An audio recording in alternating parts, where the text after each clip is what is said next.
एक collegium system को लेके बहुत चर्चा हुई है, तो थोड़ा सा हम लोग देखते हैं बेटा कि क्या है कॉलेजियम सिस्टम।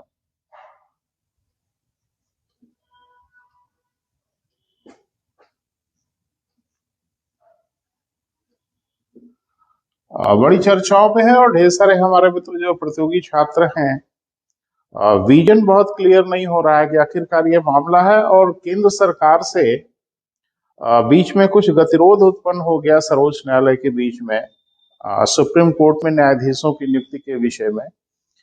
तो उसी संदर्भ में आज आपसे बात करनी है और कोशिश करूंगा कि एकदम पारदर्शी तरीके से आपको समझाऊं। और बिल्कुल आप निश्चिंत रहें, ये पूरा सिस्टम आज तो क्लियर हो ही जाएगा कि क्या है कॉलेजियम सिस्टम, या सर्वोच्च न्यायालय में न्यायाधीशों की नियुक्ति की प्रक्रिया क्या है और ये विवाद क्यों हो गया, थोड़ा इसको समझना है। ये सब शुरू करने के पहले हम अपने संविधान के एक अनुच्छेद, एक आर्टिकल पे आपसे बात करना चाहेंगे। हमारे संविधान के नीति निदेशक तत्व, जिसको हम लोग कहते हैं directive principles of state policy, यानी भाग 4 के अनुच्छेद 50 में इस बात का उल्लेख किया गया है कि कार्यपालिका और न्यायपालिका के बीच में विभाजन होगा, यानी कार्यपालिका न्यायपालिका में हस्तक्षेप नहीं करेगी, अर्थात न्यायपालिका स्वतंत्र पूर्वक ढंग से रहते हुए अपना कार्य करेगी। ये तो हमारे संविधान के नीति निदेशक तत्वों में उल्लेखित किया गया और राज्य से यह प्रत्याशा की गई है कि राज्य इस दिशा में काम करे।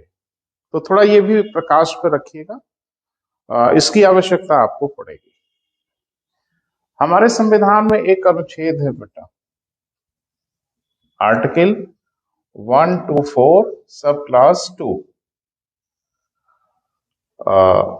इस पर ध्यान रखिएगा क्योंकि आगामी परीक्षाओं में पूरी संभावना है कि आपसे पूछा जाए। हमारे संविधान के अनुच्छेद 124(2) में इस बात का उल्लेख है कि सर्वोच्च न्यायालय के मुख्य न्यायाधीश व अन्य न्यायाधीशों की नियुक्ति राष्ट्रपति करेगा। अब कैसे करेगा, इसका उल्लेख 124(2) में स्पष्ट रूप से कहा गया है कि सर्वोच्च न्यायालय के मुख्य न्यायाधीश तथा अन्य न्यायाधीशों की नियुक्ति करते समय राष्ट्रपति सर्वोच्च न्यायालय तथा उच्च न्यायालय के ऐसे न्यायाधीशों से परामर्श लेगा जिसे वह उचित समझे। अर्थात कि राष्ट्रपति यह नियुक्ति तो करेगा, लेकिन यह नियुक्ति स्वयं नहीं करेगा, वरन सर्वोच्च न्यायालय और उच्च न्यायालय के ऐसे न्यायाधीशों से वह परामर्श ले जिसे वो उचित समझे। तो इसका अभिप्राय यही है कि सामान्यतः वरिष्ठतम न्यायाधीशों से परामर्श लेगा और ये प्रक्रिया रही हमारे देश में, न्यायाधीशों की नियुक्ति होती रही। लेकिन इसमें एक उतार चढ़ाव आ गया बेटा बीच में, तो उसकी चर्चा करना बहुत जरूरी है। एक बहुचर्चित केस है, अगर आप संविधान का अध्ययन गंभीरता से करते हैं तो जरूर आपकी नजर से गुजरा होगा। केशवानंद भारती बनाम केरल राज्य 1973 का वाद। तो मामला क्या है बेटा, थोड़ा सा इसको समझना है। 24 अप्रैल 1973 को सर्वोच्च न्यायालय ने एक फैसला किया, संवैधानिक विषय पर ही एक फैसला किया, और उस फैसले से सरकार कुछ नाखुश हो गई, कुछ अप्रसन्न हो गई, और जिसका परिणाम यह हुआ कि कुछ ही घंटे के बाद, यानी केशवानंद भारती बनाम केरल राज्य का जो फैसला आया वो 24 अप्रैल 1973 को फैसला आया। तारीख फिक्स है बेटा, 24 अप्रैल 1973 के दिन केशवानंद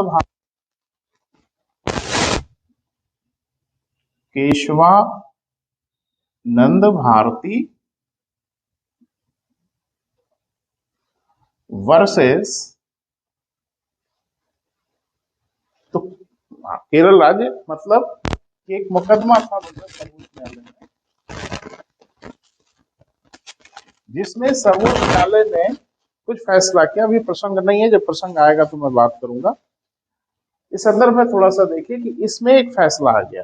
फैसला सरकार के इच्छा के अनुरूप नहीं था, और उसके कुछ ही घंटे के बाद एक घटना हो गई। वो घटना ये हो गई कि सर्वोच्च न्यायालय के 3 वरिष्ठ न्यायाधीशों के रहते रहते अजीत नाथ रे को सर्वोच्च न्यायालय का मुख्य न्यायाधीश बना दिया गया। प्रतिक्रिया यह हुई कि तीनों वरिष्ठ न्यायाधीशों ने त्यागपत्र दे दिया। उसके बाद से मुझे लगता है कि फिर इस प्रक्रिया का उल्लंघन शायद नहीं हुआ कि सर्वोच्च न्यायालय के वरिष्ठतम न्यायाधीश को ही मुख्य न्यायाधीश बनाया जाने लगा। इस विषय में एक मुकदमा आया सर्वोच्च न्यायालय में और ये संवैधानिक पीठ का गठन किया गया, और उस मुकदमे का जो नाम है वो थोड़ा ध्यान से देखिएगा और मुझे लगता है समझने का प्रयास करिएगा। ये मुकदमा था supreme court advocates on record association बनाम भारत संघ। 1993 का एक मुकदमा सुप्रीम कोर्ट में आया। सुप्रीम कोर्ट में जो मुकदमा था उसका नाम था supreme court advocates on record बनाम भारत संघ, और इसमें कुल बटा 9 न्यायाधीश थे। 9 न्यायाधीशों ने यह फैसला किया कि सर्वोच्च न्यायालय के न्यायाधीशों की नियुक्ति कैसे होगी, यानी सुप्रीम कोर्ट में अब न्यायाधीशों की नियुक्ति कैसे होगी। इसी विषय में एक पिटीशन आया 1993 में, और यह मुकदमा कहलाता है supreme court advocates on record association बनाम भारत संघ। सर्वोच्च न्यायालय के 9 न्यायाधीशों ने यह फैसला किया कि अब सर्वोच्च न्यायालय के न्यायाधीशों की नियुक्ति ऐसे होगी। ऐसे मतलब जो उन्होंने बताया। तो क्या बताया, जरा ध्यान से सुनिएगा। पहला, उन्होंने कहा कि विशिष्ट स्थितियों के अतिरिक्त सर्वोच्च न्यायालय का मुख्य न्यायाधीश वरिष्ठतम न्यायाधीश होगा। पहली बात कहा, तो विवाद सदा के लिए खत्म हो गया कि सर्वोच्च न्यायालय का मुख्य न्यायाधीश कौन होगा। इस मुकदमे में निर्धारित कर दिया गया कि जो सुप्रीम कोर्ट का वरिष्ठतम न्यायाधीश होगा वही सर्वोच्च न्यायालय का मुख्य न्यायाधीश होगा। दूसरी बात उन्होंने कहा कि सर्वोच्च न्यायालय में अन्य न्यायाधीशों की जो नियुक्ति होगी उसकी नियुक्ति करते समय राष्ट्रपति सर्वोच्च न्यायालय के मुख्य न्यायाधीश के परामर्श से करेंगे, और मुख्य न्यायाधीश ऐसा परामर्श अपने 2 अधीनस्थ वरिष्ठ सहयोगियों के माध्यम से देंगे। फिर से सुनाए, सर्वोच्च न्यायालय के अन्य न्यायाधीशों की नियुक्ति करते समय राष्ट्रपति सर्वोच्च न्यायालय के मुख्य न्यायाधीश से परामर्श लेंगे। मुख्य न्यायाधीश ऐसा परामर्श अपने 2 अधीनस्थ वरिष्ठ सहयोगियों के माध्यम से देगा, और राष्ट्रपति को उनके परामर्श के अनुसार ही नियुक्ति करनी होगी। तीसरी बात, सर्वोच्च न्यायालय में किसी न्यायाधीश की नियुक्ति होनी है, यह प्रस्ताव भी मुख्य न्यायाधीश की ओर से आएगा। तो अब तो बात बिल्कुल साफ दिख रही कि अनुच्छेद 50 में जो बात लिखी गई थी नीति निश्चक तत्वों में, वह बात अब पूरी तरह से एग्जीक्यूट हो गई। अब इसमें हुआ एक मामला ये कि आपने संविधान अगर पढ़ा होगा तो उसमें आपने देखा होगा कि हमारे संविधान में एक अनुच्छेद है 143, जिसमें राष्ट्रपति सर्वोच्च न्यायालय से परामर्श ले सकते हैं। इस विषय में राष्ट्रपति ने सर्वोच्च न्यायालय से परामर्श लिया, और सर्वोच्च न्यायालय ने राष्ट्रपति को यह सलाह दिया कि मुख्य न्यायाधीश का जो परामर्श होगा न्यायाधीशों की नियुक्ति करते समय सुप्रीम कोर्ट में, वो 2 अधीनस्थ नहीं वरन 4 अधीनस्थों के माध्यम से होगा। यानी जब 143 में, अनुच्छेद 143 में राष्ट्रपति ने सुप्रीम कोर्ट से जब परामर्श लिया कि जरा ये बताएं कि सर्वोच्च न्यायालय में न्यायाधीशों की नियुक्ति कैसे होगी और ये परामर्श का क्या अभिप्राय है, तो सर्वोच्च न्यायालय ने अपने परामर्श में ये कहा कि परामर्श के अनुसार ही नियुक्ति करनी होगी। और यह परामर्श कौन देगा, एक तो मुख्य न्यायाधीश,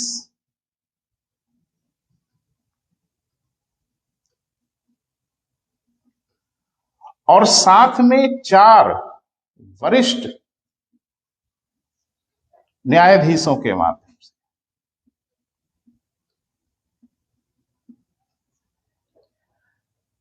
यानी अगला जो सलाह आ गई सर्वोच्च न्यायालय की ओर से वो ये आ गई कि सर्वोच्च न्यायालय का जो न्यायाधीश नियुक्त होगा उस न्यायाधीश की नियुक्ति करने के लिए राष्ट्रपति मुख्य न्यायाधीश से परामर्श लेंगे। मुख्य न्यायाधीश ऐसा परामर्श अपने 4 वरिष्ठ सहायकों के माध्यम से देगा। तो एक मुख्य न्यायाधीश और 4 ये वरिष्ठ न्यायाधीश, इन्हीं को आज की डेट में हम लोग कहते हैं कोलिजियम। तो कोलिजियम का अभिप्राय यही हो गया कि एक मुख्य न्यायाधीश और सुप्रीम कोर्ट के 4 अन्य वरिष्ठ न्यायाधीश, यही लोग मिलकर कहलाएंगे कोलिजियम, और यही लोग फैसला करेंगे कि भारत में न्यायाधीशों की नियुक्ति किसकी की जाएगी। यह है बड़े आश्चर्य की बात कि न्यायाधीश ही ये फैसला करेंगे कि न्यायाधीशों की नियुक्ति किसे की जाएगी, किसे सर्वोच्च न्यायालय का न्यायाधीश बनाया जाएगा। अब आप खुद ही विवेचना करिए, समीक्षा करिए। ये तो वही हाल हो गया कि सारे आईएएस लोग ये निर्धारित करें कि अगला आईएएस कौन होगा। तो कौन होगा, मुझे लगता है आप समझ रहे हैं। इसमें बहुत ज्यादा मैं टीका टिप्पणी नहीं करूंगा, कमेंट नहीं करूंगा, लेकिन न कोई एग्जामिनेशन, न कोई परीक्षा, न कोई इंटरव्यू, सिर्फ मुख्य न्यायाधीश और 4 वरिष्ठ न्यायाधीश, जिसको चाहें उसे सर्वोच्च न्यायालय का मुख्य न्यायाधीश बना दे। ये प्रक्रिया जैसी भी है वो आप देख ही रहे हैं, काफी टीका टिप्पणी हो रही है मीडिया से। कुछ ही परिवारों के, कुछ ही लोगों के संबंधित व्यक्ति बार बार मुख्य न्यायाधीश या सर्वोच्च न्यायालय के न्यायाधीश बन रहे हैं। ये सब चर्चाएं तो हो रही हैं। बवाल कहाँ हो गया बेटा, उसको थोड़ा समझना है। वो बवाल हो गया हमारे यहाँ एक 99वां संविधान संशोधन हुआ। संविधान संशोधन हुआ वर्ष 2014 में। तो 2014 में 99वां संविधान संशोधन हुआ और इसमें संशोधन कर दिया गया अनुच्छेद 124। तो इसमें एक जोड़ दिया गया अनुच्छेद 124 ए स्थापित किया गया।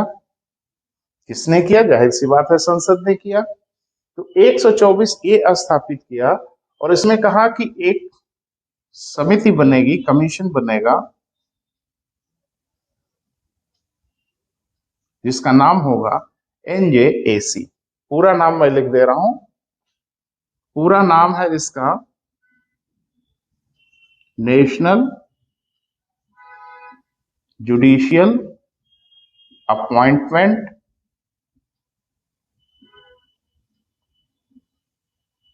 कमीशन।